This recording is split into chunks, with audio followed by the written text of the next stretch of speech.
Well, I have a spreadsheet.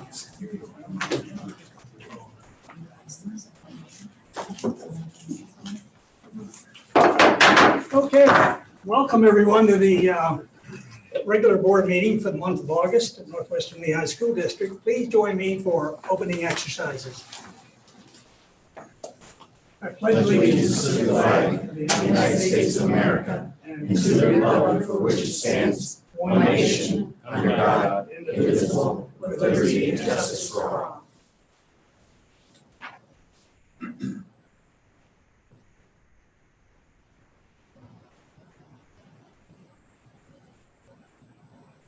Thank you. Please be seated and please call the roll. John Cassiano, Here. Willard Delaker, Here. Joseph Fatzinger, Present. Todd Hernandez, Todd Leiser, Rosemary Lister, here, Alan Rex, Here. Rachel Scheffler, here, James Warfel. Here. Thank you. And we do have a quorum, and next item is approval of the agenda, which is on your devices, and I don't think we have any changes. We do not. So I would entertain a motion to approve the agenda. So moved. Motion by Mr. Fatzinger, second by Mr. Cassiano. Comments or questions? Hearing none, all those in favor, aye? Aye. Opposed, no? And we have an agenda. Welcome once again. At this point in our meeting, we offer courtesy of the floor to anyone who would like to address the board about an issue on the agenda. And in doing so, please rise and state your name and address for the minutes and be recognized. We will also have a period at the end of the meeting that we offer courtesy of the floor for further comment. So would anybody like to address the board at this time? Yes, ma'am. Kimberly Hyman, I'm speaking on behalf of Circle Seasons Charter School, which is 8380 Moore Lane, Forblesville. I just wanted to thank the board for their detailed discussion of the charter renewal document at their workshop meeting. It was great to listen to all of the questions. It was very clear that you guys take your oversight of our charter school very seriously. And we also wanted to extend a thank you to Jen Holman for answering so many of their questions so effectively at that meeting. I hope you received my follow-up email where I tried to answer some of the questions that were still outstanding. And we look forward to your discussion and vote on our charter renewal. Thank you very much. Thank you for coming, Dr. Hyman. And we did get your remarks about the questions that we asked, and we'll have that on the agenda a little bit later. Would anybody else like to address the board this evening? Yes, ma'am. Hi, I'm Allison Sager, 8380 Moore Lane, Forblesville. I am the CEO and principal at Circle Seasons for the last, the entire charter that we are now ending. Happy to be there. I want to express some gratitude on a couple of levels. Last charter came with a whole lot of stipulations that I'm sure everyone was like groaning about. But if I'm honest, it provides a roadmap for me. One of my former board members, who's running around here somewhere, turned into a spreadsheet for me, and we really used it to guide us to make sure that we were in compliance completely with charter school law and the expectations of the Northwestern Lehigh School Board. We worked very hard over the last 40 years to make a school that we feel very proud of, that we know is thriving and successful. And so I'd also like to express my gratitude to the Northwestern Lehigh leadership team. Several of your faces are familiar to me right now. Yours is really familiar to me. But it was very nice to have you at our building. We do so appreciate the time that you took to look over all of the evidence that we provided to you. And we hope that we provided everything that you needed. The site visit we found to be very successful. It was a very nice conversation. Every single person, when we gathered to, kind of decompress afterwards, felt that it was a really positive experience. We just want to thank you for that. We hope you got to see what you were looking for. And also to thank the board, particularly Mr. Delaker, for asking so many questions at your working meeting. A good leader asks questions. That's what you do. And we're really grateful that you cared enough to ask those questions. Tonight I'm here to ask that you do grant us a renewal. Charter renewal is really an information exchange. It's us providing information to you so that we can review it and understand our school and understand how we're operating, and then to make a determination. I know that Jennifer recommending renewal. I know that they really did go through our things carefully. And I do hope that you'll accept that as well, regardless of anyone's political opinions on whether charter schools belong on the planet or not. The fact is that it's a legal experience right now that we're having. And so we ask that you do grant our charter. We are a successful school, we're thriving. We do provide an alternative to families across the entire Lehigh Valley and beyond. And we are exactly what a charter school's vision was meant to be. We are a laboratory of innovation doing something very unique. And we're super eager to be able to share that with the staff at Northwestern Lehigh and all the other school districts we call partners. So just again, thank you for letting me speak tonight. It's really nice to be here in person and not staring at you through my screen. And I hope for a positive outcome. Thank you. Thank you for being here. Thank you for your comments. Yes, ma'am. Hi, my name is Sarah Drummerger, 9188 Wall House Road, Kempton, Pennsylvania. My children attend Circle of Seasons Charter School. I also have one in the Northwestern High School. Going into 11th grade this year. I would like to ask that the charter be renewed. I'm in for support for that. This has been an incredibly difficult year for these children. Incredibly difficult 19 months. They have had everything stripped away from them, redone, taken away again, offered, you can play with your friend. Oh, no, you can't. It's 6 feet away. It's 12 feet. Oh, no, you can't see my face anymore. Oh, I'm sorry. Make sure you use hand sanitizer. That's our world now. And these children are superheroes. They're superheroes across the board because they have all done it. Our children, your children, they have all done it. And I'm asking that they don't have to do anymore. That they don't have to have any more changes. I'm asking that you please renew the charter so that my children can relax. They can breathe. They can enjoy the school and environment that they thrive in. And they can continue to be the superheroes we are growing them into be. And they have shown us that. So thank you for letting me speak tonight. Thank you for coming. Would anyone else like to address the board? Yes, ma'am. My name's Rebecca Easel. We're from 9767 Stagecoach Road in Kutztown. We are Weisenberg Township. I'm here, and my husband, our son Weston, starts kindergarten this year, so we figured this would be a good time to start showing up at a meeting. And also, just wanted to better understand the health plan. Our child is actually going to Lehigh Christian Academy, and he was very excited about being able to take the bus to school. And I was reading the health plan and didn't really think about the busing because I know you guys have made the schools that parents get to choose, what's best for their child. And the bus was, for me, very confusing. I understand that there is funding tied to complying with what the public transportation rules are right now. But everything aside, statistics, what I think, what everybody else thinks, doesn't matter. The policy that was written, though, seems contradictory when you're saying that for school, we believe that parents should be able to choose, but for the bus, they can't. And the more I thought about the busing, the more I also feel the same about the drivers. I mean, when I've had to wear a mask, I get lightheaded. I don't want to really talk as much to people. I would never be able to drive in one. So I even then started sort of questioning the safety for a bus driver who would rather have an option to remove it or keep it on. And so I know I'm only talking about a small part of the busing, and a lot of people are just saying, well, we won the war, just give in to the battle. And I just wanted to say, I don't think that's right. And my child won't be on a bus until we have the option of choosing whether or not he's going to do that. Thank you.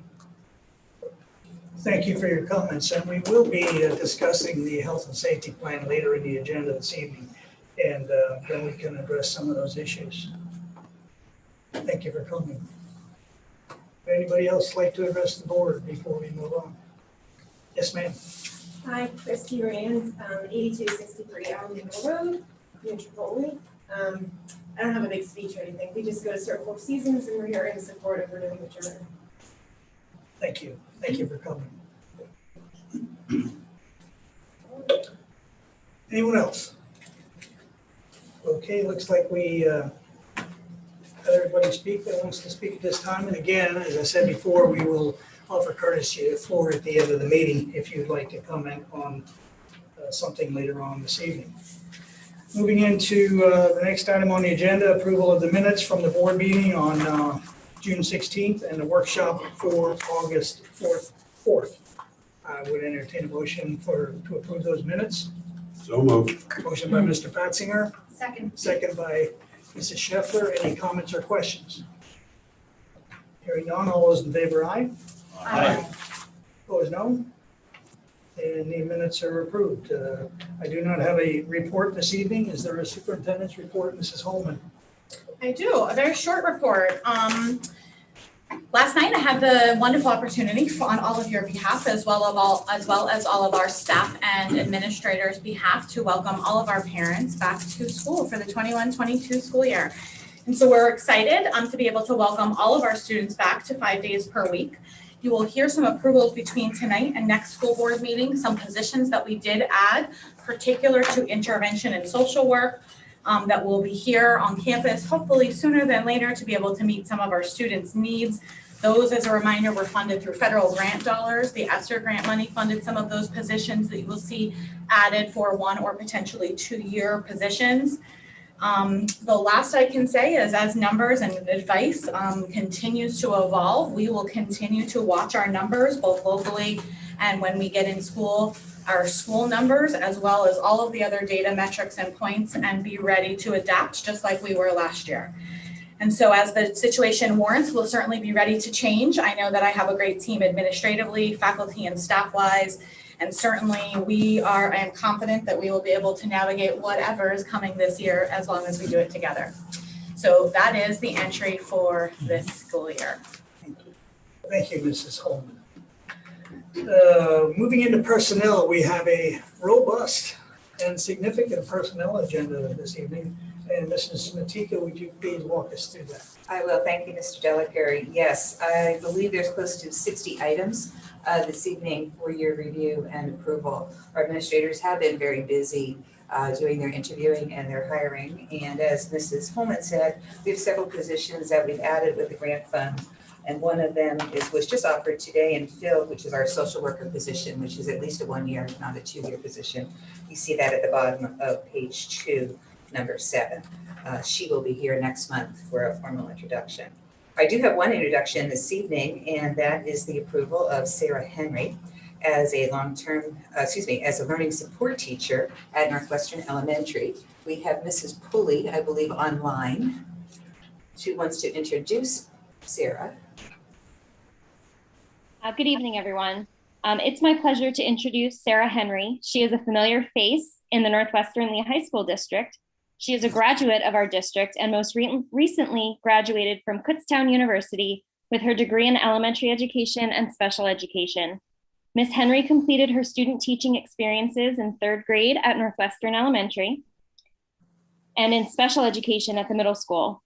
During the last few weeks of school, Ms. Henry filled a short-term sub position in special education at Weisenberg. This summer, she also worked with students as part of the ESY program. I had the pleasure of observing Ms. Henry during her student teaching placement at Northwestern and was very impressed with her natural ability to connect with students and develop lessons that were creative and engaging. We're very excited to welcome Ms. Henry to Northwestern Elementary, and I know the students will greatly benefit from working with her. Welcome, Sarah. Say a few words. Yeah, I grew up in the district. I'm a Northwestern graduate, so I'm so excited to be back. It was such a great community to grow up in, and it's going to be an even better place to work. The staff and the students have been so welcoming. It's been a great first week so far, and I'm so excited to get started. Well, thanks, Sarah. Thank you for coming tonight, Sarah. Thank you.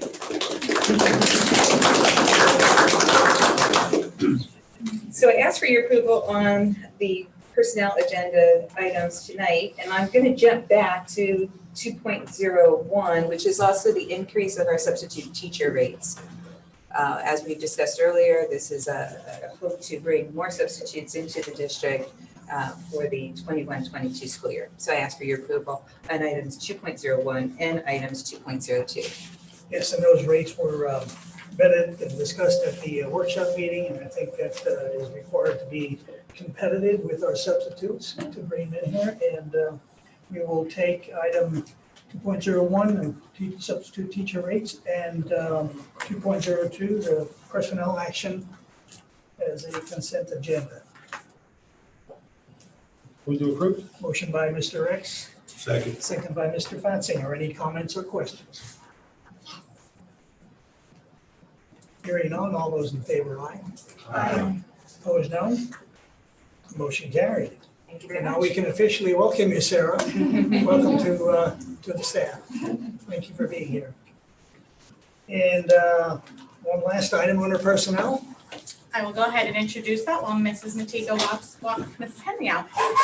So I am very excited, and Ryan is here with us tonight to introduce to you Mr. Ryan Kish. He is actually sitting next to Mr. Oakes. Mr. Oakes invited him over to sit, and so I told him that's not his permanent seat over there. But Mr. Ryan Kish has been the business administrator at the Palmerton School District for the last 5 years, and prior to that was the director of administration for Hanover Township in Northampton County. I personally participated in the interviews for business administrator, and Ryan was an outstanding candidate that when we interviewed certainly stood out as our next business administrator.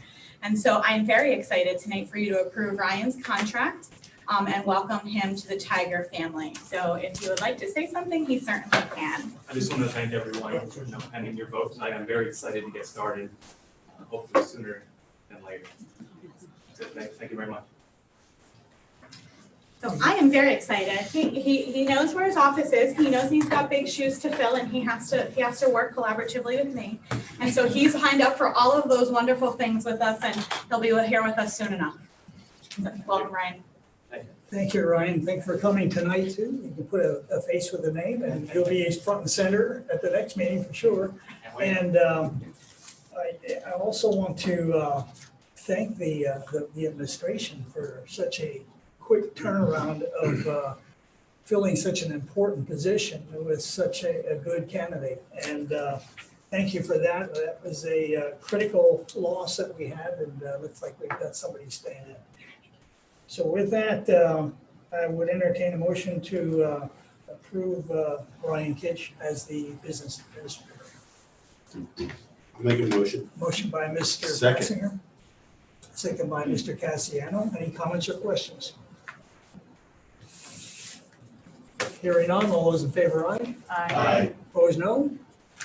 Motion carried. Welcome aboard. Thank you for coming tonight. Thank you. And moving into curriculum and building issues. The first item under this heading is the health and safety plan update, which we discussed in great detail at the last meeting. And I asked, and there's no action required, there's no action to be taken this evening. I asked Mrs. Holman to put it on the agenda just so that we could review it once again in public, because the workshop had no attendees that evening.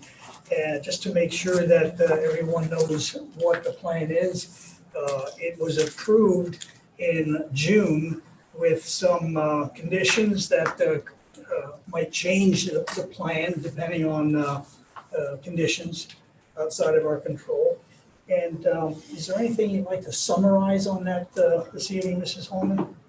What I summarized at the board meeting was the changes. So you originally approved the plan as required in June. There was certainly public comment, public feedback as well. Part of the ESSER requirements was to survey community and get feedback on the plan at that time. We also made a revision July 30th, which on the document you will see identified in orange. And so to sum up the changes that we made as of July 30th, it was really to add the federal order for mandated face coverings on public transportation, which they have deemed to include public school transportation, the requirement for face coverings in the athletic trainer and nurses suites, And I mentioned in last board meeting, there is one other potential place that face coverings could be required at this point, and that is if a close contact who is vaccinated comes in contact with someone with COVID, they are requiring, whether it be a student or a staff member above 12 to wear a face covering until they're tested and test negative. So that's the only other, certainly, Department of Health requirement. The other changes that you will see are some modifications to our close distancing. Holding classes outside. The zigzag is certainly a preferred method of seating as opposed to students right across from one another. And then the two additions on the bottom are use of facilities, and we've restricted our use of facilities to what we call group 1 and 2 for our policy, as well as all visitors and volunteers, just like the audience members did this evening, filling out the self-screen prior to entry, and visitors requesting, if they are not vaccinated, to wear a face covering in our buildings. We are going to try at all possible to continue to hold virtual meetings, absent school board meetings, which will obviously be in person. But if there's an opportunity to have a meeting that might be in a school virtually, we will certainly encourage that opportunity. What I would say is that this board, all the way through last year and up through last meeting, has given me the authority to make the changes. I think my words at the last meeting were that we watch data closely and that we will make changes if the data just is indicative of us needing to make a change. And so that has led to part of our success and our ability to be nimble and adapt really quickly is when we see numbers, which we watch every day, and it's not just one number, it's case counts, it is positivity rating, it is local, it is state, it is county data. It is 7-day rolling averages, 14-day rolling averages, age distribution of cases, severity. I mean, I can go on and on the number of metrics that we look at in order to make decisions. So this plan is what it is as today. If data dictates a change, I will make that change and communicate to our families as soon as possible. The numbers are certainly not trending in a positive direction. And so if we need to make a change, we will certainly do so and communicate that out as soon as we can. I will certainly take any questions that anyone has about the plan. It doesn't need your approval. It was uploaded. It needs to be uploaded as part of our ESSER plan and has been, as well as the link to the active plan that's available so that any updates are active.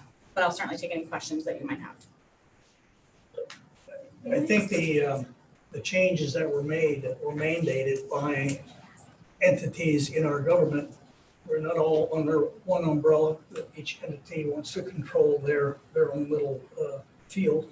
So the Department of Transportation put the busing, actually all school vehicles, under their purview and required that masks be worn. Now, bus drivers don't have to wear masks if they're alone in the bus, but students and drivers, by law, by mandate, have to wear a mask in the bus. And the same with the nurse's office and the dealings with our trainers. Yeah, and I would say, and they did so successfully last year. And so that includes school. So if at some point there ends up being a message where we need to mandate mask wearing for a time limited period of time or until we decide differently, they did so successfully last year. On the school bus, they did so successfully, and in school. And so our priority, as I've said multiple times, is to maximize the amount of in-person learning for our students and to do so safely. And if that means we need to put additional mitigation strategies in place, we will certainly do that. To the comment about transportation, I don't expect it to be less lenient. I expect it to be something more strict. And so I don't expect at this point with it, where the data is trending, it to be less than what you see in the document today. I have a question about the school buses. Do you want to take questions from the audience now or what? You have a question about what? This, school buses, wear a mask on school buses. There exclusions. Ask your question, yeah. Are there any exclusions? No. No, Not that I'm aware of. absolutely not. No safety exclusions as far as masks. There are not safety exclusions, there are medical exclusions. Medical exclusions, that's what I'm getting. Last year, I think there were What exclusions for umbrella kids. was that? What I'm sorry, repeat what you said? what kind of medical exclusions? What umbrella are they? You We'll need it. we'll do this at a later time instead of taking up the time in the board meeting. We'll Okay, stick around after the meeting and we'll address those concerns, absolutely. okay? I have a question. Yeah, I was just gonna ask if you could please clarify, so everyone knows how they can get accurate information from their regional health experts and how you're also consulting with them as well. I just think that's important so people know how to access additional education and information from our local regional health experts. Sure. So, and I've answered this in a few emails, maybe to some folks that are listening tonight or maybe even here. We have a very strong Lehigh Valley medical system, led by St. Luke's University Health Network and Lehigh Valley Health Network. And so we regularly meet with both networks, sometimes together, sometimes separate meetings, as most recent as this past Tuesday. Getting very updated information. And so the information on the website where the CDC has a county view, you can look at that information, but both health networks have a very robust page in terms of medical information, test results, how many people are in the hospital, how many people happen to be very severely ill, and that is live. And so like the information that we get when we meet with St. Luke's University Health Network and Lehigh Valley Health Network, in terms of providing us guidance, gives us some of that up-to-date information. And sometimes it is, some of those metrics are telltales for other things. So like you certainly want to look at hospitalizations because it's telling you the severity of how sick people potentially are getting or how many people are in the hospital, as well as some of the age bracket information. We get reports also printed for us by county view, location, age group demographic breakdown, to be able to really analyze all of the information and make the best decision we can for our students and our school community. Lehigh County is one metric, as well as them giving zip code data and municipality data to be able to determine where people that are sending children to school here draw from. And so we look at all of that data to be able to make the most informed decision, but we are regularly on with both health networks that try to give us advice and guide us. I mean, that's where one of the zigzag comments came from, you know, when we ask questions about what else could we do in school in terms of mitigation strategies that you've seen successful in all of the reports and all of the data. And the zigzag was, you know, certainly if you can prevent students from sitting directly across from another, particularly at lunch, that's going to be helpful for you. And so our approach has been and continues to be from day one, a layered approach. So there are things that certainly we had instituted last year that we are not instituting this year, but that does not take away the increased ventilation, the bipolar ionizers, the screening procedures, the visitor protocol I mentioned earlier, the virtual meetings, the restrictions of groups, all uncomfortable things in an effort to keep our schools as sanitary and safe and open full-time as long as we can. And like I said, we will put mitigation strategies, additional mitigation strategies back into place if that's what needs to happen. I think one of those important things that we have here at our building that is out of sight, out of mind, is the ventilation that was put into all of the buildings in our district last year around Christmas time. And that ionization is advertised to kill the viruses that we're talking about in the classroom. So that ventilation that we have in this school is one of those things that is not seen and often forgotten about when we talk about the physical structure of things that we can see for mitigation, such as masks and distancing and shields and all the other things that Mrs. Holman just talked about. But that ventilation was a significant benefit in mitigating the viruses for our staff and our kids while they're here in the building.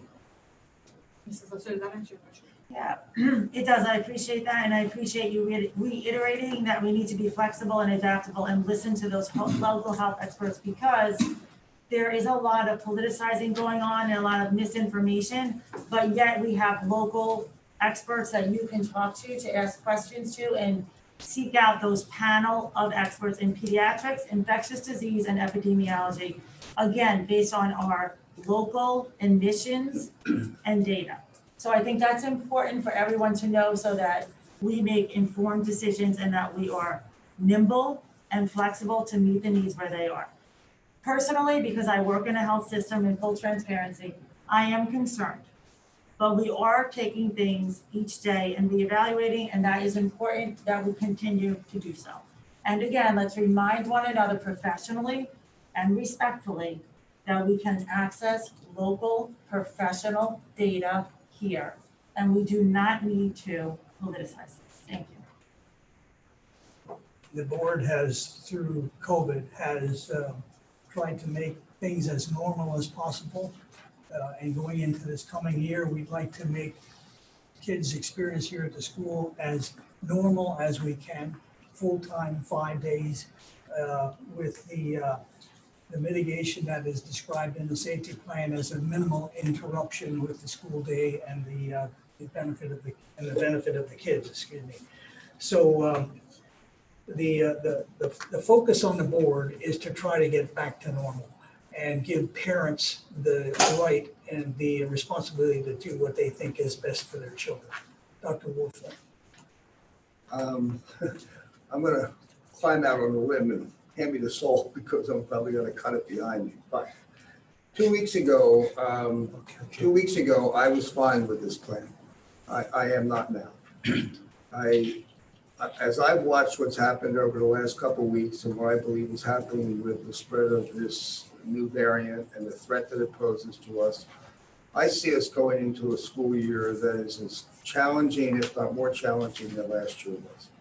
And there are several reasons that I want to raise that I think in the sense of fully talking about this, we should have on the table, because there's no question that there's a major controversy running wild as to whether or not kids should re-enter school with face coverings or not. So you both just mentioned a number of things that remain in place from last year, including the ionizers, the screenings, the sanitation. But what has also changed that troubles me quite a bit is that there are other major mitigation strategies that aren't in place as of the moment. Last year, we only had half as many kids in the school on any given day. That made it easier to pinpoint and to try to respond and to contain any concerns about the spread of the virus within the school.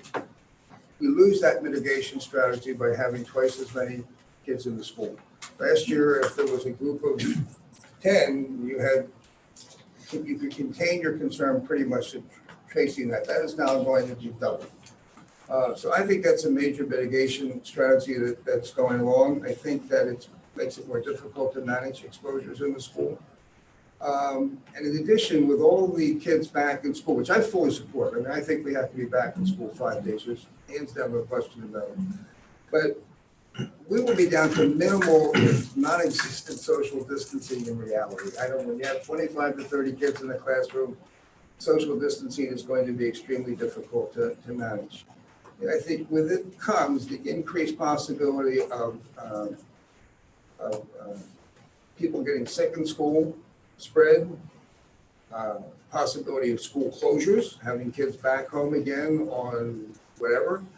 I read an article today in the newspaper that said with schools that are back in session across this country, there are literally tens of thousands of students who have been sent home to quarantine at this moment because of the spread of this variant.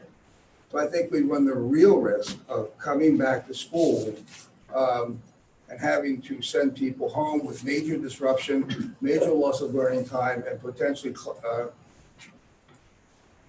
the school again. Unfortunately for us, the decision as to whether or not we should require face coverings in school has been kicked down to us. The buck has stopped here in reality. Last year, we had the government saying, you shall do this. Nobody wants to touch it right now. So it comes down to us as a school board to decide what we think is in the best interest of the safety and welfare of the students. For me, I've had the responsibility over my adult life and in my career in education, literally for the safety and welfare of thousands of students and staff, thousands of students and staff members. I've been faced with many, many, many questions and challenges about what is the right thing to do when there's a dilemma about safety and welfare? For me, I've always gone with the mantra that you err on the side of caution. And for me, that means in this situation, that we should open school with face coverings. I mean, this is a change to the plan that we haven't discussed before. I did approach Mrs. Holman and Mr. Delic about this last week as my concern grew, but I think that it's a precaution. Listen, we don't get a mulligan on this. There is no second chance. If we have something break out in school and somebody becomes tragically ill because of it, and we didn't know what we could have done to mitigate it, I, for one, could not possibly leave this table tonight without raising that as a concern. So that's a concern. I want to put it out there. I think there are other people in the community who feel similarly, and there are certainly many who don't agree. But I think our first responsibility as a school board is the safety and welfare of our staff when they're discharging their duties in the school, and the students when they're under our supervision.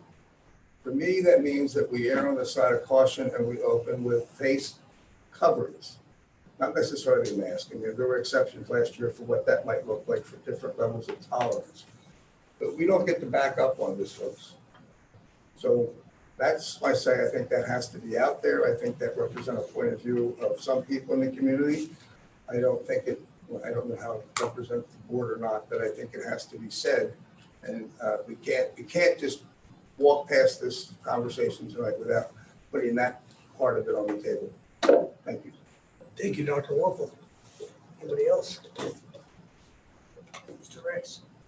So how's, specifically to Northwestern Elementary, how's lunch gonna look? Is it gonna be in the lunch cafeteria, or is it gonna be in the gym? Is it gonna be in both? Is it one or the other? How does that look? I believe Mrs. Pulley is on, but she has some in the cafeteria and some in an overflow location, because if we are using every other seat, there was one grade level that she needed to use overflow for. Mrs. Pulley, do you want to address that specifically?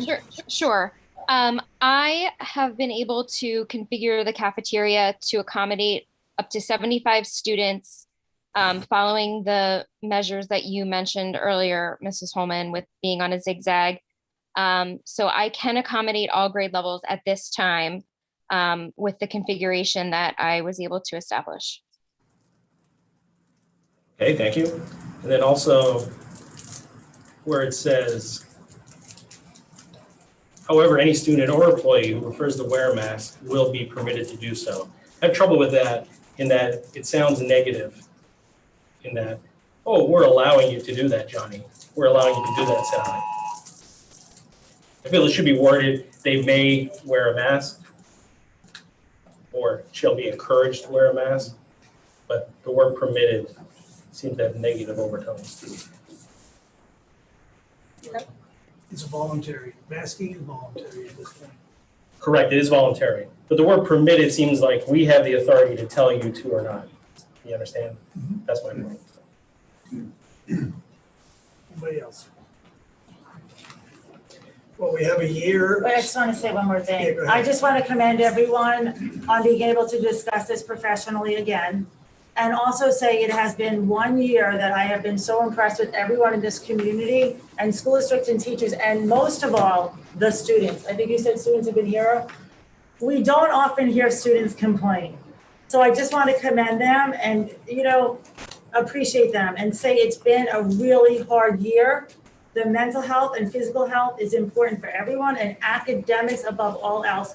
And I 100% believe the kids should be in school all the time, because that's where they're going to get the best education from all of you, the team and the staff.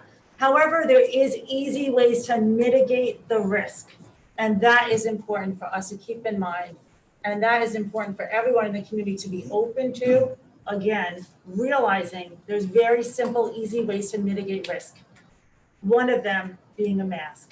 It doesn't have to be political. It could be a real solution if needed, if the numbers continue to rise and the risk is there, so that our students can stay in school, stay in sports, stay in extracurricular activities, and have that great opportunity at Northwestern.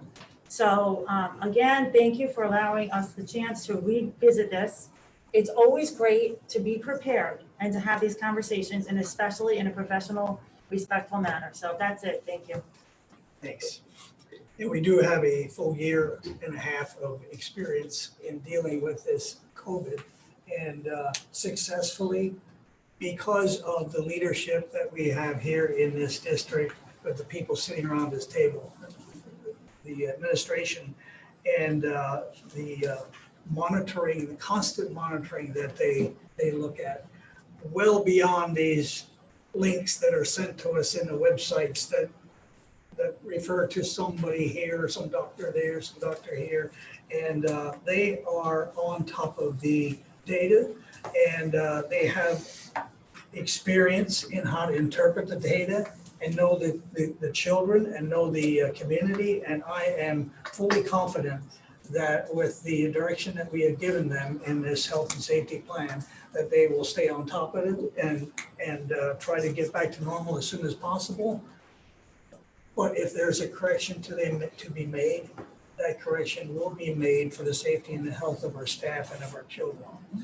We had a difficult year last year, but we had a successful year last year because of the way our staff, our professional staff, teachers, custodians, and bus drivers and administration stepped up and to work in this new environment that nobody has had any training in except for on the job as we moved along throughout the year. And it's because of their willingness to do their best and to do what was right for the kids, we had a successful school year. And we will continue to do that next year. There'll be time at the end of the meeting for comment. This is a meeting in public, not a public meeting.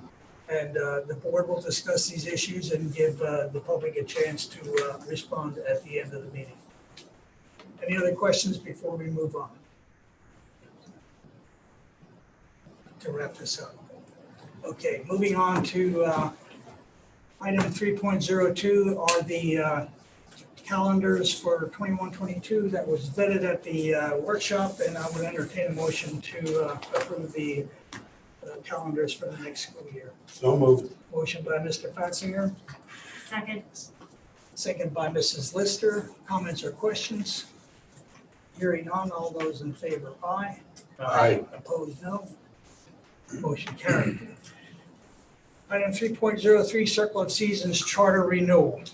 This has been vetted, it's been on at the workshop and previous board meetings and workshops leading up to the final document that we have in front of us today. And this evening, we will be taking action on the renewal of a 5-year charter for Circle of Seasons. And I would ask Mrs. Holman if you have anything to say before we take a vote. I don't believe, I think we've addressed all of your questions between Dr. Hyman's letter that she mentioned earlier in the meeting. My ability, I think, to answer your questions during the meeting, and then subsequent conversations about any questions that were outstanding. But certainly if you have any questions, Attorney Moyer or myself, I think can answer them. So before we get into questions, can we have a motion and a second? I'll make a motion to approve. Motion by Mr. Fatsinger, Second. second by Mr. Cassiano. Now, comments or questions regarding the renewal of the charter for Circle of Seasons?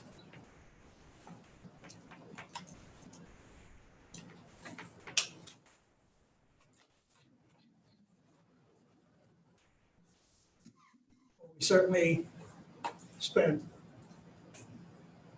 I think, an hour and 15 minutes last meeting going over the items in the charter after all the whereases, and we have another 51 items that are part of the charter that has been reviewed by our attorneys and by Circle of Seasons attorneys. There were a few corrections made, edits, and some simplification of the language to make it clearer what was trying to be said in this this charter document. I am hoping that we can move into this charter with Circle of Seasons in good faith, relying on that institution to freely give the information that this administration needs to monitor compliance of the charter. There have been difficulties in the past, which is why some of these items have been in question by myself and others. And I am, at the point where I'm willing to, in good faith, take this and recommend it for approval. But I hope we can get some better cooperation than we've had in the past. And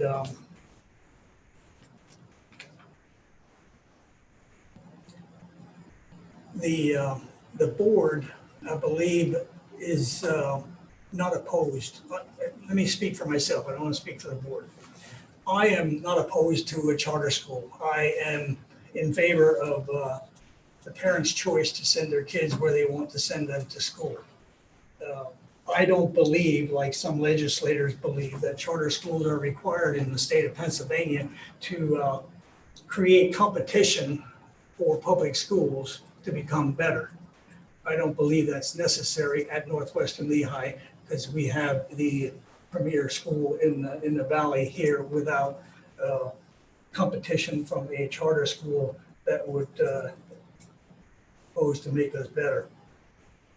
The problem I have with charter schools and cyber schools is the funding that has been set up by the legislators in our state that essentially take money from our school, which penalizes the community that we live in and the children going to our school by taking that money and the tune of $217,000, I believe, this year.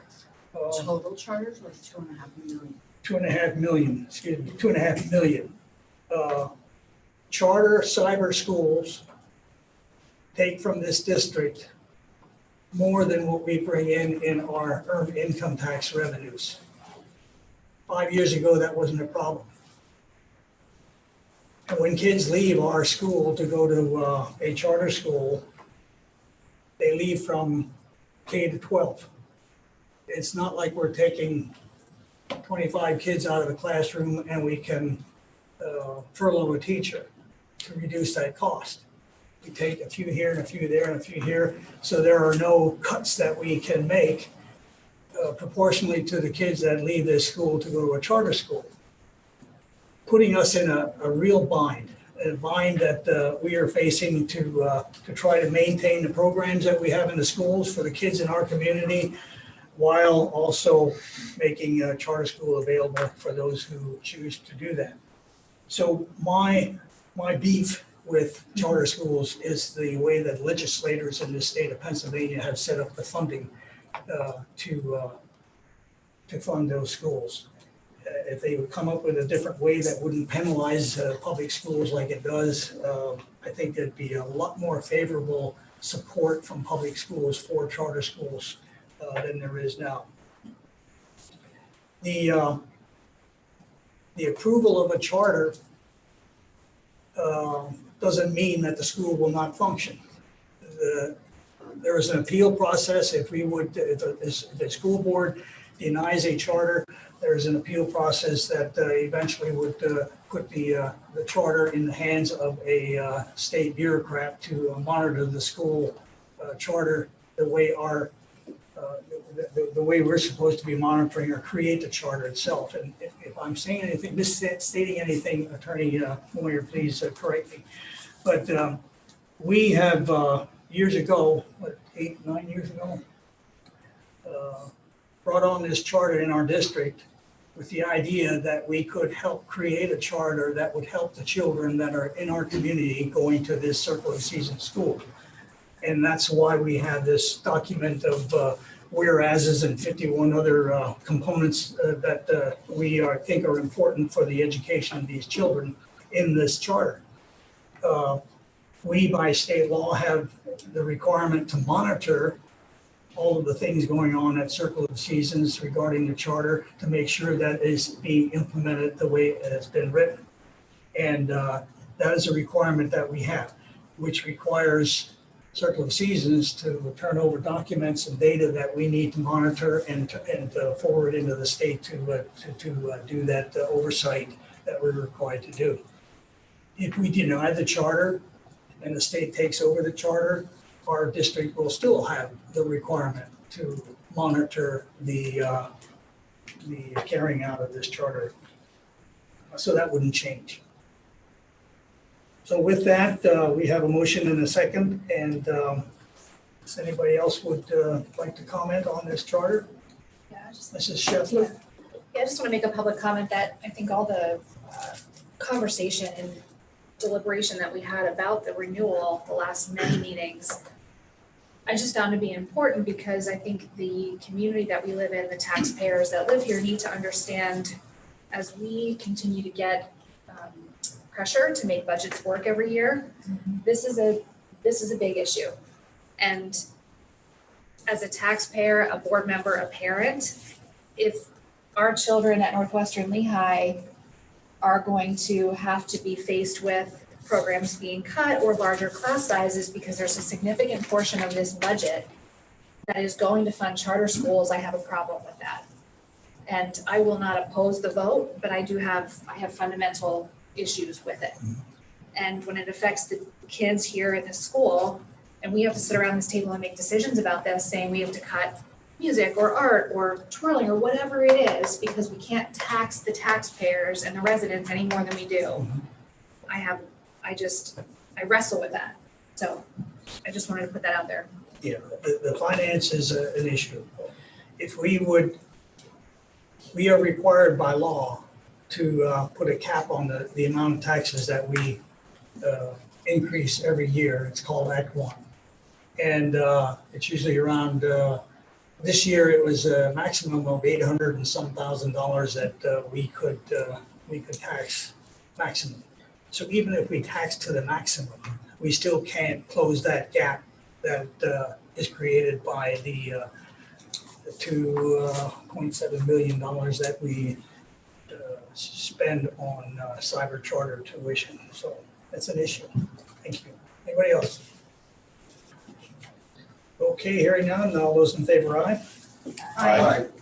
Opposed, no? Motion carried. Have your charter. Woo! Thank you. Moving on to the rest of the curriculum and building issues, I think we can take the next three items in consent agenda with a little bit of a comment on the Center for Humanistic Change, which we did not vet, but I think is a renewal. So that would be a vote to approve the 21-22 instructional time template, which we discussed at the workshop, the participation in the PAYS survey for grade 8 and grade 10, which was discussed, and Center for Humanistic Change agreement.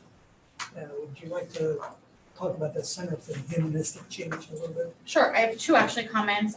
Believe it was Mr. Rex pointed out and asked what the X5 question was. So X5, they have to list their gender, male or female. That's what X5 was. They have to fill in either male or female on the That was in list. the PAYS survey. On the PAYS survey? What Yes. is, are you? Yeah, was the it should be, question. are you male or are you female? Yes. Yeah. And the Center for Humanistic Change, Mr. Delacour is correct, it is a renewal. So each year you take action on our Student Assistance Program Liaison, and it has been for many number of years, Center for Humanistic Change. So for the 21-22 school year, we are asking for your approval. There's an agreement there as well as a confidentiality agreement for our Student Assistance Program Liaison Services for 21-22. Those of you who are not familiar with the SAP program or Student Assistance Program, it is a program K-12 operating in each of our buildings, primarily to remove barriers for students in terms of barriers they might have to their education. So that could be something mental health, it could be something drug and alcohol or substance abuse related, it could be something they need an evaluation for. The Center for Humanistic Change does all of the liaison services for us, as well as we have a number of staff in our buildings that are also trained, as well as our administrators who sit on those teams for staff referrals. But I'll certainly take any questions for either of those, but Mr. Rex, does that answer your question? Yeah, because I looked, it wasn't updated on here, so I didn't know if you figured it No, out. we emailed them and we got the answer that they noticed that it was an error and they answered our question. Okay. Motion for items 3.04 through 3.06. Motion. Motion by Mrs. Lister, Second. second by Mr. Rex. Any comments or questions? Hearing none, all those in favor, aye. Aye. Opposed, no. Motion carried. Next, under policy, Dr. Sosnovic, we have 4 policies for first reading. Are you any comments about those? No, sir, I've not received any. And these are all policies regarding, they're all student-related policies. And I want to just make it clear that these are not zero tolerance policies when we're talking about bullying and weapons and terrorism. These are well thought out policies. One thing I wanted to ask, the term threat assessment team appears in all of these changes. Is that a new team that is being developed? Or Yeah, per Act 18 of 2019, each public school district needs to have a threat assessment That's that team team. established. That is the team that I spoke about last meeting, that a group of administrators have been trained in, and we are developing the procedures to roll it out this school year. Because it sounds like a lot of the changes in these policies direct the action to that team. That's correct. Okay. They just make and ensure that they're informed and as part of the process in each of these. Okay. Any other comments or questions about these 4 policies? And we will take action. They'll be on view for a month and we'll take action in September. And moving on to operations, we have 4 items that I'd like to take in consent agenda, and that would be 5.01, the Brandywine Transportation Agreement, which we discussed in workshop. The 5.02 are the school lunch prices. And these prices are only for staff because all of the kids in the district get a free lunch again, courtesy of the federal government and the taxes you pay to them. But we And- still need them to fill out the application. We still want them to fill out the application. Yeah, make a point about that. Say that. So last time I did the plug and I said, we still want you to fill out the application because it matters to a lot of our federal funding. So anybody who's here or listening, since we probably have a pretty large attendance, we did put it out yesterday in our back to school packet from the food service department that the USDA has made all of our school lunches for free, but it does beg you to please fill out the free and reduced lunch application if you believe you are a family that might qualify, because that has a large impact on our federal funding for years to come. So please fill out the applications. Does this also include the LCTI students? I believe it does. It's free across the state, so I can't imagine why it wouldn't. Anybody participating in a national school lunch program, which LCTI does.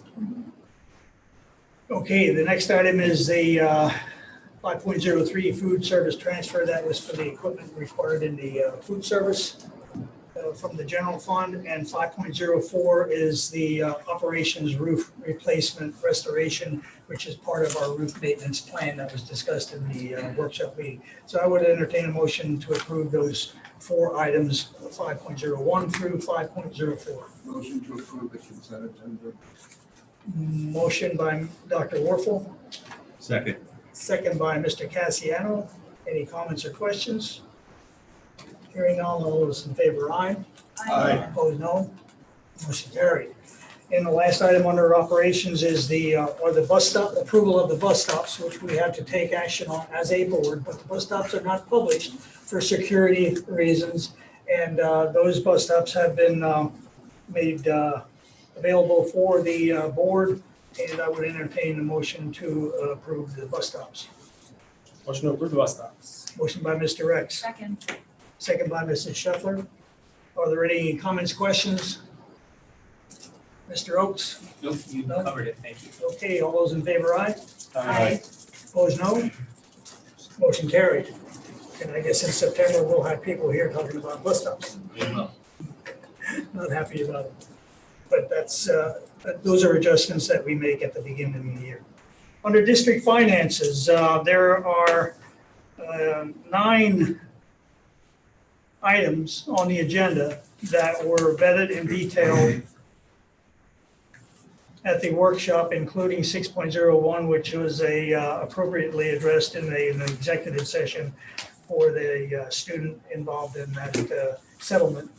So I would entertain a motion to approve item 6.01 the settlement agreement for a student. 6.02, the mindful educational agreement that was discussed. 6.03 is the Apex Learning Incorporated agreement. 6.04 is the Mobile Ed Productions agreement. 605 is the Eliminate Education agreement. 606 is the IXL Learning agreement. And these are all agreements put in place to assist the education of our children. And 6.07 are the community education classes for the adults in the district, no cost to the district. 6.08 is the Whitehall Copley agreement, and 6.09 are the financial reports. So I would entertain a motion to approve 601 through 608 and receive 609 reports. Yes. Motion by Mr. Rex. Second. Second.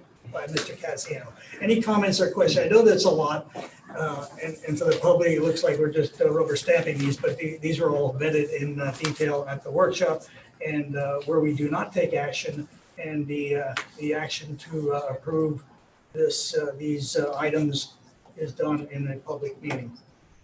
So we have a motion and a second. Any comments, questions? Hearing none, all those in favor, aye. Aye. Opposed, no. Motion carried. Item 610 are the bills. I do have Leslie's office's business fund accounting check summaries, if anyone has any question on any of the checks, and some of you do need to do reductions, I believe. But I'll certainly take any questions if anyone has any questions on any of the bills. I had one, Hurricane Wrestling. Is that for a tournament? Would you tell me where you are? No. No. Hold on, let me find, they're alphabetical, it shouldn't be hard, hold on a second. It was $600 Hurricane Wrestling. I So, know, it I don't sounds know. sports related, so I'll Yeah, confirm that for you. I don't know if Jason was on. I'm checking with them Is now. Jason on? No, I'm checking with them. I didn't write down which one it was in. I have it, but it doesn't, I have non-categorical wrestling. Yeah, it did say non-categorical. I don't so- know, let me Okay. see if we can find out an answer for you. I'll text Christie. Yeah, I don't know if it was a tournament or. It could have been a hurricane tournament. Yes. No, you're not separate. And I don't know if those funds came out of I'm gonna check. general fund or came out of booster fund. Well, it depends on what it is, so. Any other questions about the bills? Leslie's saying yes, so she must be watching.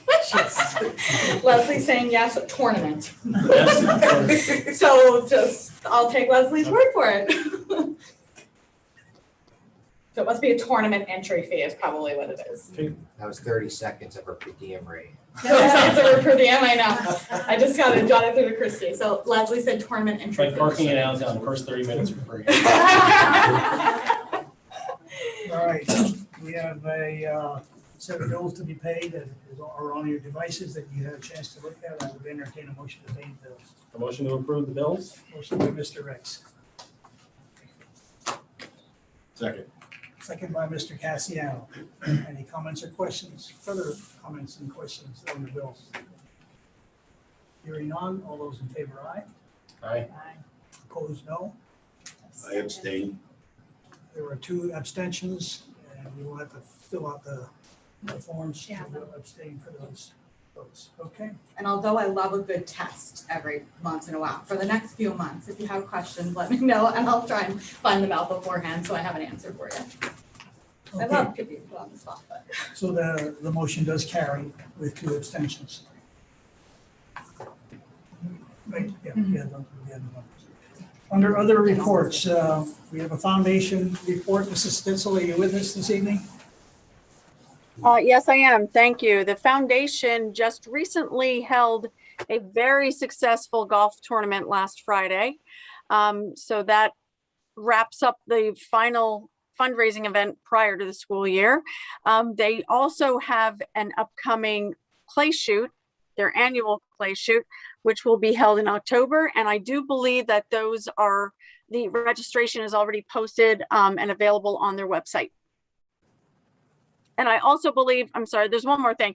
I also believe that DJ Wolbert or one of his representatives from the foundation will be with us next month to receive a check or to present a check, I'm sorry, to the board in the amount for what they had donated to us over the past school year.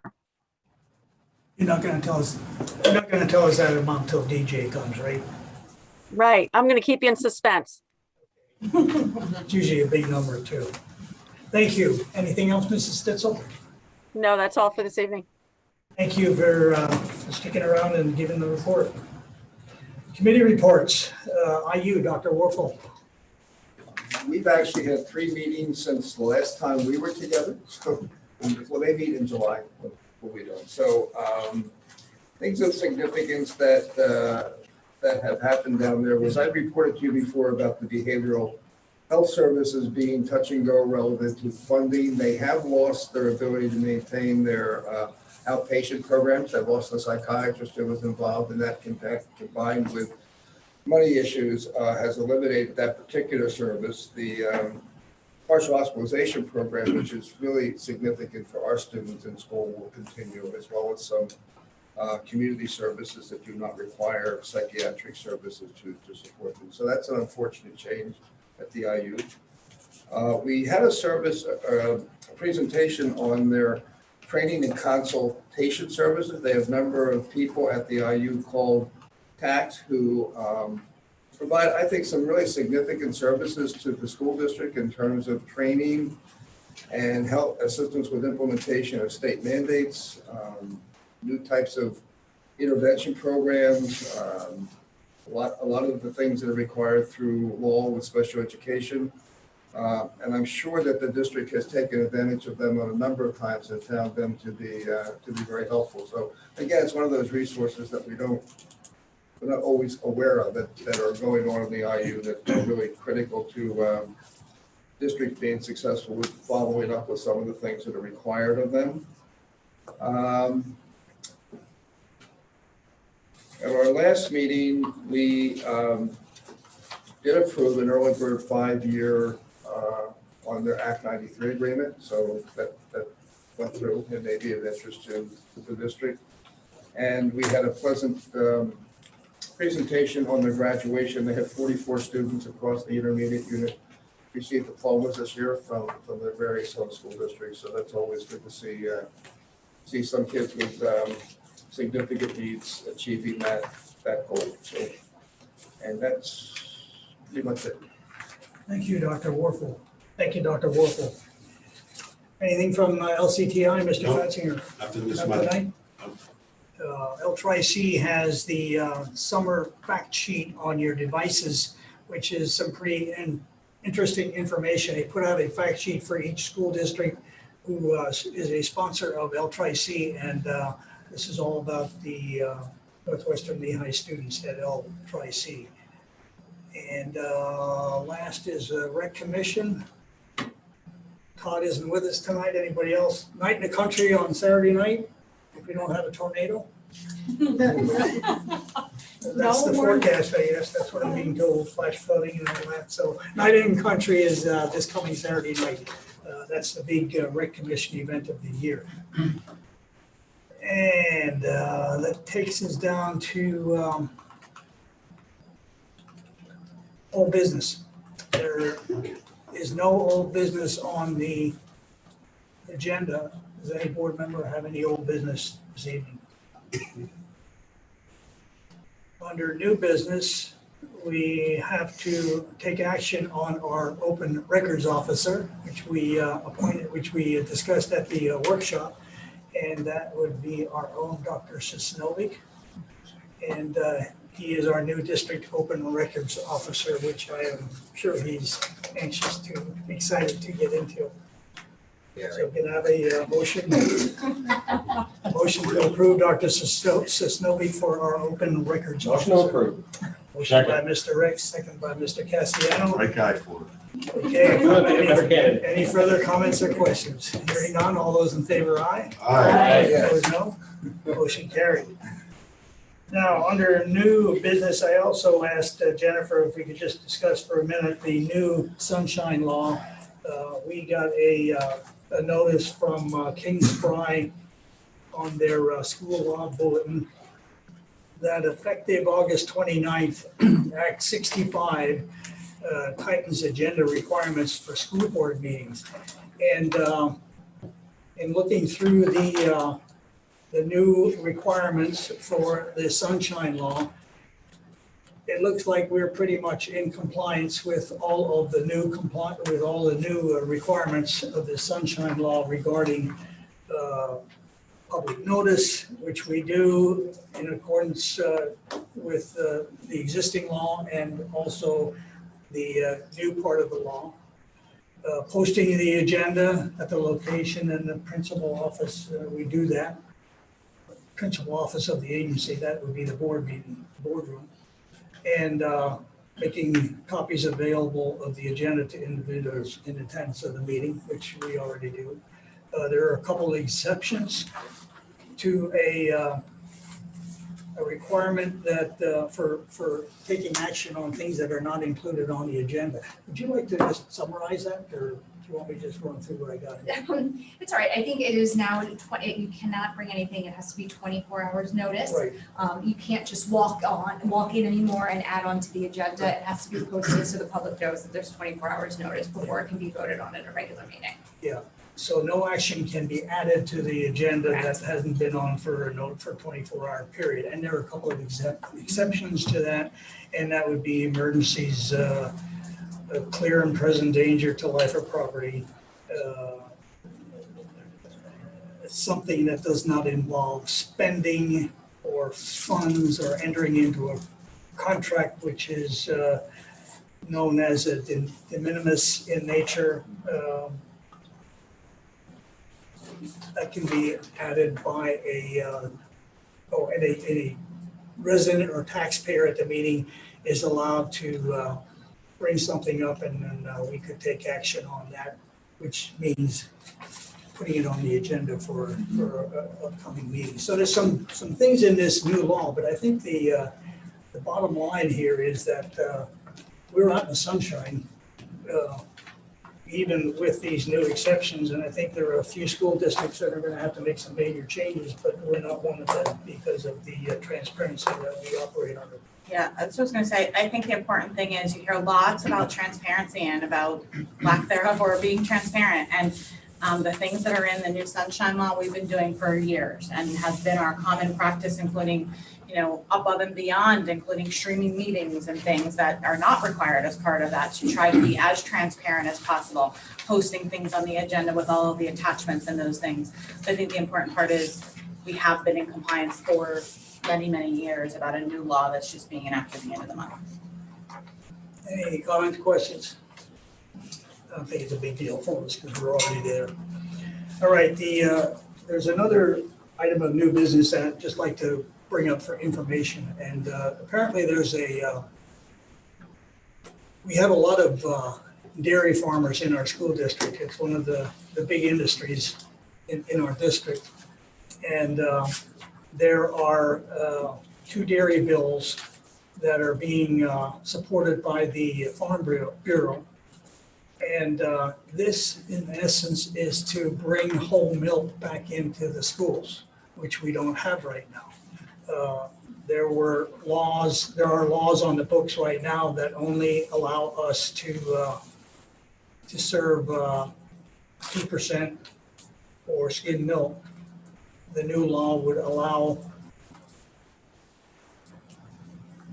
it would allow 2% and whole milk. So we are currently doing 1%. That's by law, all we can offer the kids in our school. I didn't know that, but that's the law. So this is a bill that I think we should know about as a board, especially in an area with a bunch of dairy farmers, and as parents who are concerned about the nutrition of our children, that we should support this HR 1861, excuse me, HR 818. Here's the bill. Giving increased variety to ensure milk into the lives of kids. Give milk is the acronym. And So that's on the books, and I think that's just something that we ought to be aware of to bring a whole mill back into the schools. Any other new business? Any board members? Thank you for indulging me in that. At this point in the meeting, we would offer courtesy of the floor to anybody who is stuck with us and would like to address the board at this time. Please rise and state your name and address and your point. Yes, ma'am. Hi, my name is Sarah Dormiger. Once again, my address is 9188 Blockhouse Road, Camden, Pennsylvania. I had 2 questions about the health and safety plan. Just clarification questions, not questioning your health and safety plan.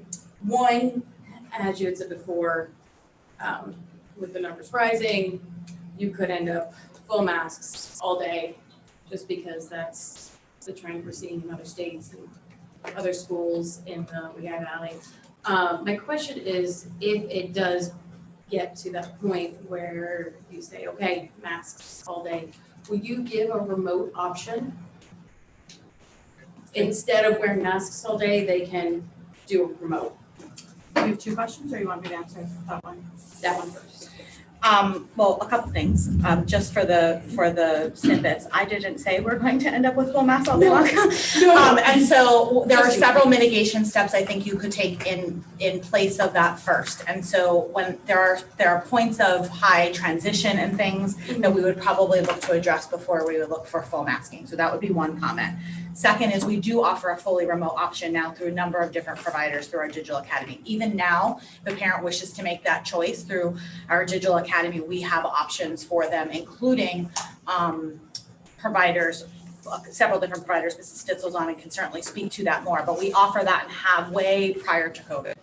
We've certainly added providers that offer additional live instruction. So that would be a remote option if a parent does not feel comfortable with the masking requirements now or the masking requirements if they change. Okay.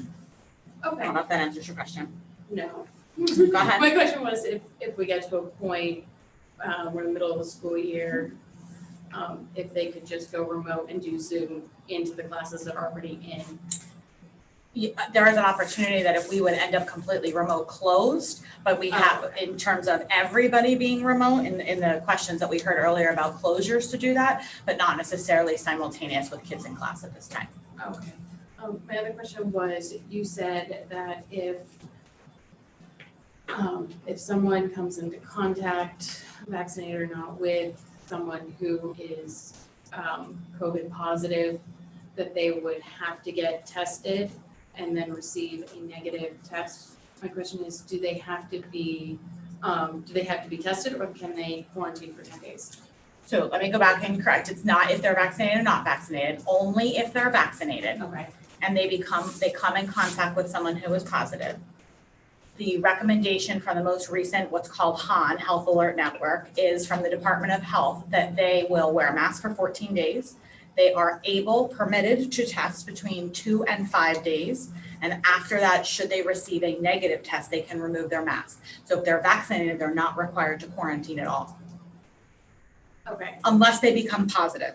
To clarify that. Do you want to add to that? Yes. On the other side, if they are unvaccinated, to your point in quarantining, yes, if they're deemed a close contact by definition, they would have to quarantine for a defined period in the HAN that Mrs.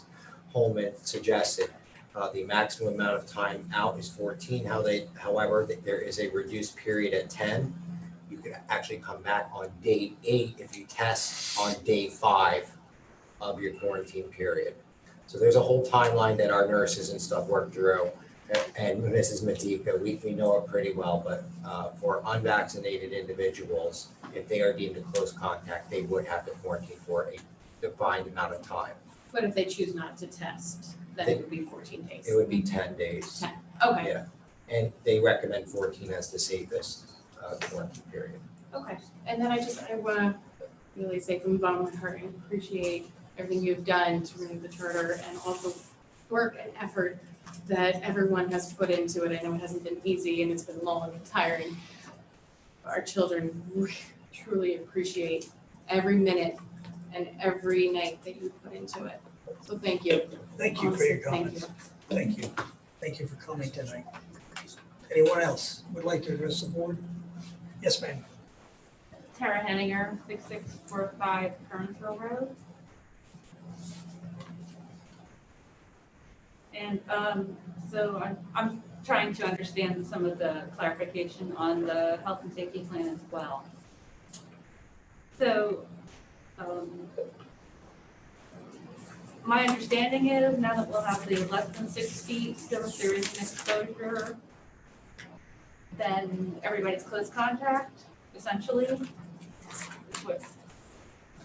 The close contact is very specific definitions and time and duration. Isn't it six feet and more than 15 minutes? Yes. So if my child's in a classroom with a student exposed, they will be a close contact. If they are in 6 feet for 15 minutes or longer. Okay. And then what I'm curious is, what is a contingency plan should we have large amounts of students quarantined? How does that work? How do they receive instruction in quarantine? Well, we have several methods in place that work, some that worked last year and some that traditionally work out. So when students are out normally, now that the quarantine is reduced to a 5 to 7 day, as Dr. Sosnovic just mentioned, we anticipate the teachers will be able to send packets and information as well as asynchronous content online for them to keep up online. Okay, and I just wanted to reiterate, I kind of feel like I agree a lot with Dr. Warfel that this is, as much as the children need to be there 5 days a week, and I completely agree with that, that I am distressed about this variant being a little bit different than last year's situation. It is affecting the children more. And I am mostly concerned. I don't have an elementary school children, thank goodness. And I would be feeling a lot different if I did. And I'm glad I have older children, and I have my concerns that I share with Dr. Warfel. And I think that's it. Thank you. Thank you, Mrs. Henninger. Anyone else? Yes, sir. Jesse Bauer, 8536 Moore Lane, Fogelsville. Mrs. Holman, you mentioned in making a decision towards potentially bringing masks back into the school full time, that you do a robust analysis of the metrics. And it seems like there's an incredible emphasis on just the metrics of COVID transmission and the whole experience with the virus. But, and forgive me, I don't mean to be disrespectful. You guys have probably had elaborate conversations for months that I'm not a part of. I got a kindergartner coming in this year, first grader. We have a kindergarten experience with Circle Seasons last year. We're making a change to join the district. We feel like this is our community that we want to be a part of. Coach T-Ball got out there and just, it was a beautiful time, you know, relationship building and being a part of this community. And I would love to know what type of robust metrics are involved for assessing psychology, brain development, human interaction and relationship, the whole compass of the human being, because this whole entire COVID experience, there's a complete diminishing and a lack of conversation about the human element, people interacting. You know, the classic line where, you know, live free or die trying. Well, the line that comes right after that is that death is not the greatest thing we fear. We don't just live just to live. We live to thrive. And I feel like there's such a focus, and I would hope that as you move forward into making these decisions, and then I'd love to hear if there was some analysis or data you're going through, because I've read some data that would say that there's some grave things that we need to consider about the health and the safety, the well-being, the social emotional makeup of what our children will become in the future.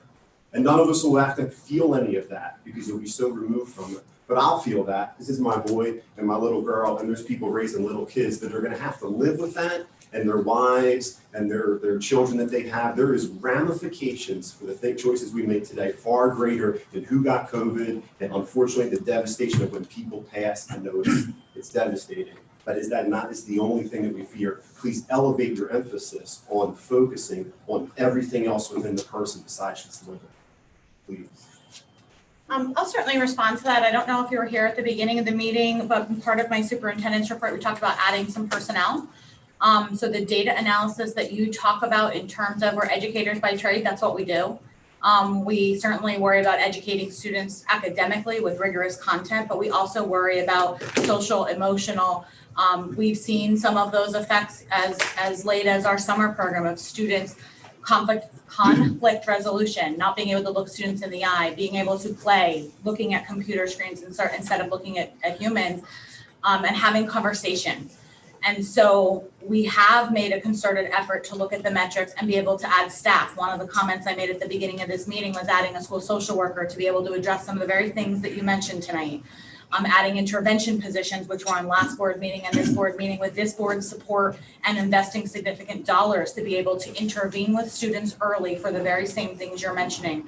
So yes, we talked a lot about the health and safety metrics, and that's a piece of it, but this entire conversation balances the strong education that we offer here with the health and safety of students. And that is a difficult decision, and in some cases, people lie more on one than the other, but we are tasked with 400 employees and 2,200 students, and making sure we look at all of those things for all of those students. So I hope that assures you that all of our building principals, as well as the administrators around this team, that's exactly what we're looking at in trying to maximize 5 days per week, trying to do so safely. And you heard me mention about the masks, and if we end up there at some point and I end up making that, what is a very difficult decision and will be very emotional and controversial, we also know it's in the eyes of those students staying in school 5 days a week. Can I, Go ahead. So I was just gonna say also, because I've been in the school district for a long time as a parent and now a board member, that it comes almost at every board meeting, where we look at comprehensive health, the academics, the mental and physical health, building resiliency, reducing risk factors. Tonight we approved the PACE data, so that there's teams that look at that and really try to build that network of looking out for one another and having lots of extracurricular activities that students can get involved in. I've been very impressed with how the school navigates that, and parents contribute to that as well with getting involved. And also, you just said T-ball and all of those things that build a community. That really does come up at almost every board meeting. And if you're a part of that, you'll continue to see that. So I think it's great that you attended and brought those questions up so that we can comment on them. There's a quotation that Benjamin Franklin made well before COVID came on the scene, but his quotation, and I think it's applicable to COVID, he said, those who give up essential liberties for temporary safety deserve neither liberty nor safety. And that just opens up the whole picture, as you were talking about, beyond the data and the metrics that we've been following. Any other, would anybody else like to address the board this evening? Did you still have a question from before? Yeah, as far as the medical exclusions, I'm Nick Ezel, I'm at 9767 Stagecoach Road, Piston. The medical exclusions, as you see, or as you read in the transportation as is written by federal mandate, like what exclusions fall into that? What do you define those exclusions as? Yeah, it's really not us defining the exclusions. Right. There's a mask waiver requirement that your physician can fill out that your child is essentially unable or isn't somehow harmful to him or her for wearing a mask, either for a time limited period of time or at all, but it has to come from a physician that obviously knows your child. And for transportation purposes, you would send it to us. I mean, obviously anyone else listening would send it to their child's school. But certainly I can get you some more information if you want to give me your email afterwards, but it's essentially a medical note that says your child's unable to wear a mask for a period of time and why. Anyone else? Okay, we'll move into communications from the secretary, Mr. Cassiano. None tonight. None tonight. Administrative sharing. We do have a couple administrators on board here. Let's see if they're still with us. So, Mr. Gibler, you there? Mr. Gibler?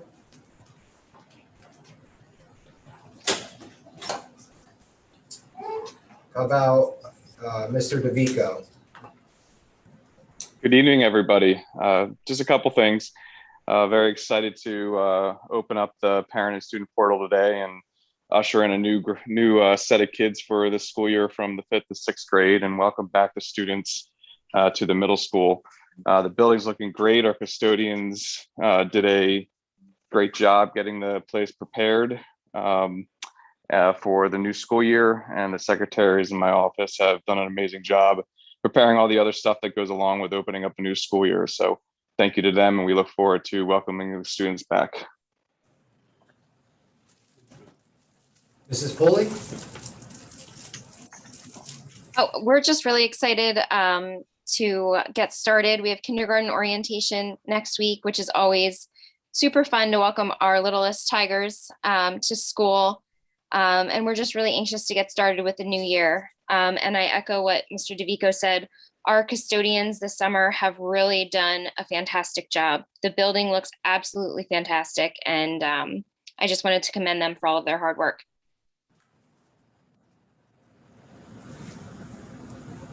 Mrs. Yadish? Good evening. I will echo what Maria and Bill have shared as well. We are very excited to be welcoming our high schoolers back to the building. We are fortunate that we've had some students back already with the start of fall sports. They've been in and about the building already. Thank you to Jimmy Hawk and his crew and Art for what they have done to get our building ready for our teachers. We've already had some teachers in this week. Looking forward to welcoming our 9th grade Tigers to the building next Wednesday for freshman orientation. And we're just really excited that everybody's coming back to the building in person this year. So good luck to everyone on the start of the school year. And thank you. Mr. Gibler, I see you're with us now. Yes, good evening, members of the board, fellow administrators, and members of the public and community. I apologize for that technical difficulty. I promptly deleted Zoom from my phone at the end of last school year and re-downloaded today. So, but again, same idea. Very excited to get the new school year off the ground. We do have freshman orientation coming up for our incoming 9th grade students next Wednesday, August 25th. That has been put on the Facebook, and I did want to give that a plug this evening for all who might be listening with incoming 9th grade students to the high school. Very excited for that, and we hope to see you all soon at Northwestern Lehigh High School. Mrs. Burlett? Good evening. Yes, my sentiments are very similar to what everyone else has said. We are so excited to start the new school year. Our building looks absolutely wonderful. Our custodians have been working hard and they've done a great job. The teachers have been in and they're just so excited to welcome all the students back. So looking forward to the new school year. Thank you. Mrs. Matika? Just to let everyone know, our new teachers started on Monday, sat down at this table, and we had a great day for their first day. A great day for their first day here. They've been in the buildings all week. They've been in the buildings all week, getting to set up their classroom and working with their administrators and our mentors. We have 1 or 2 more positions to fill. We've been hiring since June, so it feels good that we're on the home stretch. And a warm welcome to Ryan. Anxious to have you here. Chief? To echo what everyone else is saying, also been very excited for the new year to come. Just kind of bored during the summer, following the and stuff around. We were all together today, did our annual weapons qualification. I'd like to give a shout out to Anzalani Fun Club for allowing us to utilize the rooms. They're part of our Northwest Media community. They have come through to us in the next. So we're just looking forward to the new year, seeing you again.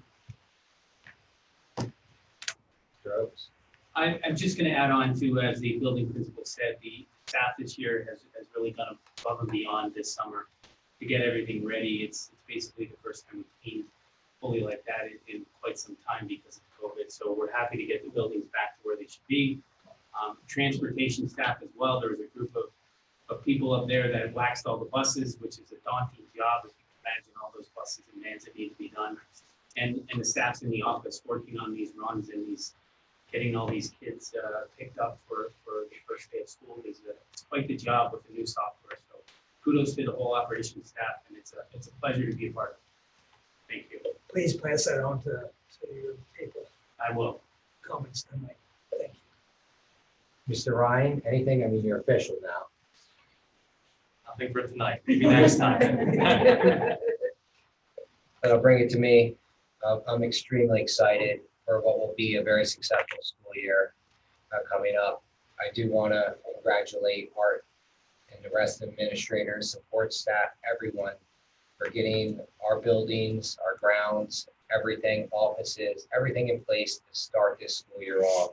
And I just wanted to end by thanking the board for their continued support as we continue to navigate a challenging time. I'll certainly go before I hand it over to the board. I couldn't have said it better earlier. We will certainly work through whatever comes out our way this year. I have full confidence in our team to be able to navigate whatever comes our way, do so successfully, and welcome all of our students back 5 days a week. We're really excited, and thank you for your confidence and certainly us making decisions as we move forward. Mr. Zimmerman will actually love this, but he gets the final word because I did not see him on my list and I don't want to miss him. Mr. Zimmerman. I was hoping you missed over me. I didn't have to speak, but no, the campus has been just full of excitement the past 2 weeks with fall sports starting and the marching band's been in since August 9th with the football players. So it's just awesome to see the kids get back to some semblance of normalcy. I'm sorry I joined late. I had a District 11 meeting until late tonight. But just be careful going home. The water is ponding on the roads pretty bad, especially on the shoulder. So just be careful. Thank you. And Mr. Rex. Yes, I want to welcome all the new employees and thank you for partnering with us. And thank you for finding them all and getting them all lined up. And also thank you all the existing employees for coming back and returning for another year. And especially welcome Mr. Pitt. Thank you. Yeah, I'd just like to say, if there's any of the staff, all of the staff that are working in the buildings, it's not lost upon us that it's going to be another challenging year. And while decisions are going to be made, sometimes at the last minute, we're here to support you and the education of our kids. So we're just excited to kick off another school year. Thank you. Mrs. Lister. I just love that Mr. Zimmerman, made sure that we all be careful going home. And that's what I love about this community. We look out for one another and we remind each other that we're important and we have to work together. So I will take the easier way home, less puddles tonight because of that comment.